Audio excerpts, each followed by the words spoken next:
And hello everyone, it's Emmer here. Today's gonna be some sort of like shortish video. I'm pretty much just gonna be going down the recent changes for the hotfix 1.2.7 of the first Descendant. For those who don't know, this hotfix is supposed to kind of like make the Erosion Purge experience better than what it was. So yeah, I already went through them. I already read what all the changes are. So I'm gonna try to like narrow it down instead of going line through line because I think you can probably do that by yourself. So I'm just gonna be more like give my thoughts overall and just narrow it down to what I think they're doing. And at the very end, they have we have a director's commentary, which I'm also gonna resume for you, and I'm also gonna be showing the two new events that are in game that will pretty much just help you progress. So let's get right into it.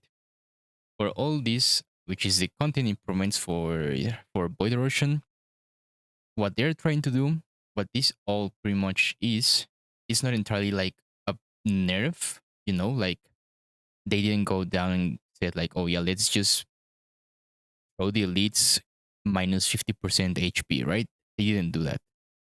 So what I think their philosophy is by just reading all this is they are not trying to directly nerf it, but instead they're trying to make the experience way better. How they're trying to achieve this? Well, first of all, they are reducing the amount of like targeted, like attacks towards you.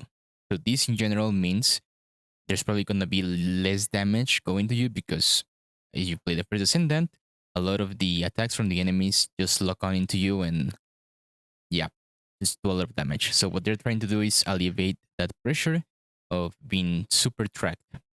They're also adding more ammunition drops to every stage of all the types. So it means that if if it's well done, then it means that Haley will not run out of ammo as soon as as often.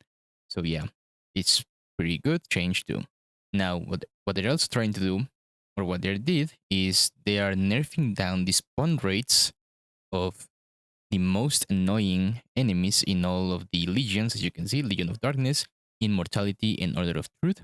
They are pretty much reducing down the spawn of those, but they're also changing the spawn of certain type of enemies so that it doesn't allow the stages to spawn them at the same time and make it miserable for you. And at the very end, we have that they reduce the difficulty for solo mode.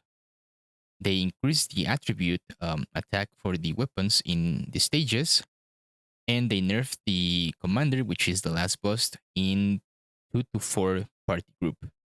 Now, what this whole thing means is like I said, they're not entirely nerfing the content, just like making it super easy, but rather they are making the experience feel more natural, I guess, like less of a virtual difficulty, but rather just more natural, while also improving a little bit our damage.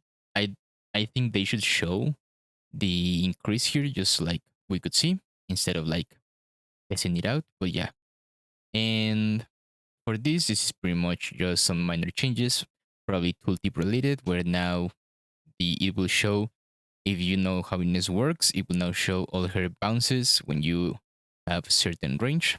So nothing really important in here.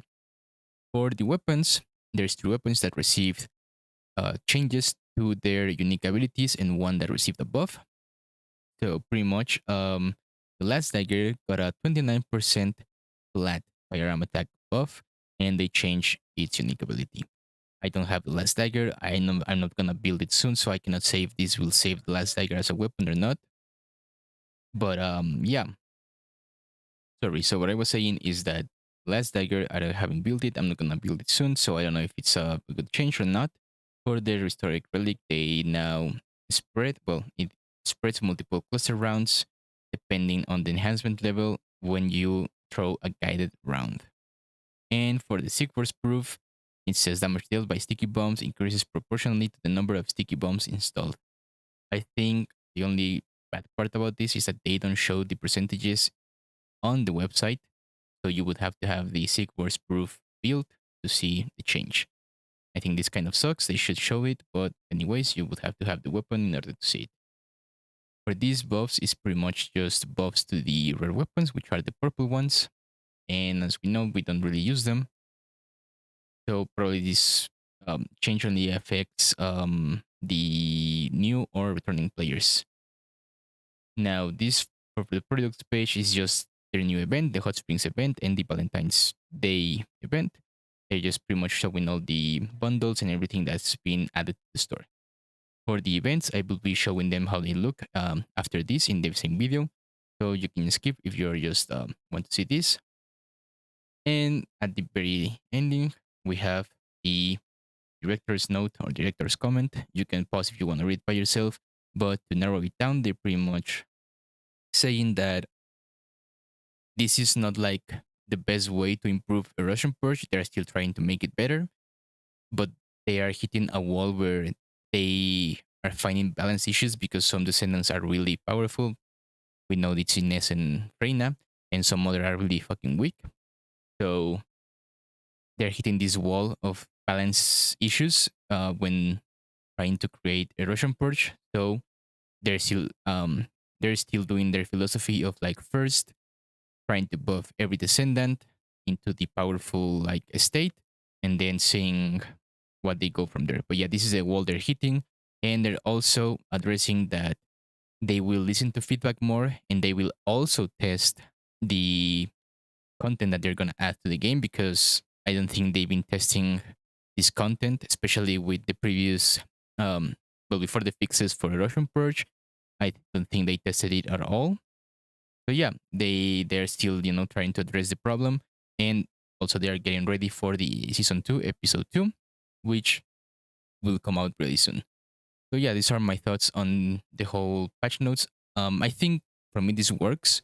Um, I don't think we need like a super hard nerf on the content, but I think they're going to the right path, right? Like they are actually trying to improve the experience, which is pretty much appreciated. But yeah, we'll see if they could make it better for the stages 30 to 50 in the next patch.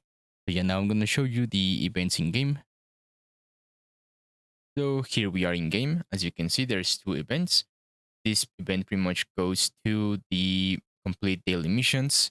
There's 4 a day. Once you complete a mission, you will gain progress to the continuous operations, which are these two.